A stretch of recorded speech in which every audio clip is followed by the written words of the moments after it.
প্রথমত বন্ধুরা, ভিডিও দেরি করে আসায় আমি আপনাদের সকলের কাছ থেকে ক্ষমা চেয়ে নিচ্ছি। ভিউয়ার্স, খুশবু নাটকটির আজকের 176তম এপিসোডে অনেক গুরুত্বপূর্ণ একটি এপিসোড হয়ে গেল। ভিউয়ার্স, রিশাদ কিন্তু একটা নতুন করে প্ল্যান করেছে। এখন আমি জানি না রিশাদ ঠিক কী প্ল্যান করেছে। রিশাদ আবার খুশবুর সাথে প্ল্যান করে এই সকল কিছু করছে না তো? কি ঘটতে যাচ্ছে খুশবু নাটকটির আগামীকালকের 167তম এপিসোডে?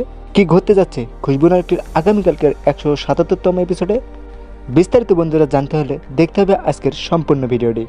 এবং বন্ধুরা, আমার এই ড্রামা ভিডি ইউটিউব চ্যানেলে কোনো দর্শক যদি এই মুহূর্তে নতুন হয়ে থাকেন, প্লিজ নিচ থেকে আমার চ্যানেলটি সাবস্ক্রাইব করে আমার পাশে থাকবেন। অলরাইট ভিউয়ার্স, এখন আসি ভিডিওর মেইন টপিকে। খুশবু নাটকটির আগামীকালকের 177তম এপিসোডে কী কী ঘটনা ঘটতে যাচ্ছে। ভিউয়ার্স, প্রথমত আপনারা দেখতে পারবেন যে খুশবুর বোন খুশবুর হাতে যে এঙ্গেজমেন্টের আংটিটা ছিল, সে আংটিটা নাকি চেয়েছিল, আর সে আংটিটা খুশবু না দেওয়ায় খুশবুর বোন খুশবুর মায়ের কাছে বিচার দেয়।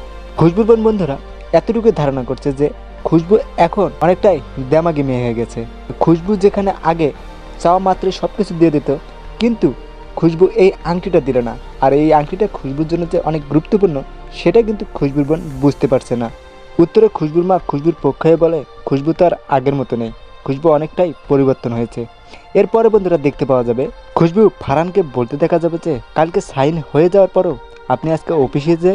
উত্তরে ফারহান খুশবুকে বলতে দেখা যাবে যে কিছুক্ষণ আগেই ফারিন ঠিক সেম কোশ্চেনটাই আমাকে করেছিল, এখন আবার তুমিও এসে এই একই প্রশ্ন করছো। তখন ফারহান খুশবুকে বলবে, আমি যদি বলি আমি আপনার জন্য আজকে অফিসে আসছি, তার মানে এই সিনটা দেখে এতটুকু বোঝা যাচ্ছে যে এই ফারহান সাহেব খুশবুর প্রেমে পড়ছেন। আর এই খুশবুর প্রেমের কারণেই ফারহান সাহেব আজকে অফিসে চলে এসেছে। বন্ধুরা, আপনাদের কাছে কি মনে হয়, ফারহান কি সত্যি সত্যি খুশবুর প্রেমে পড়ছে?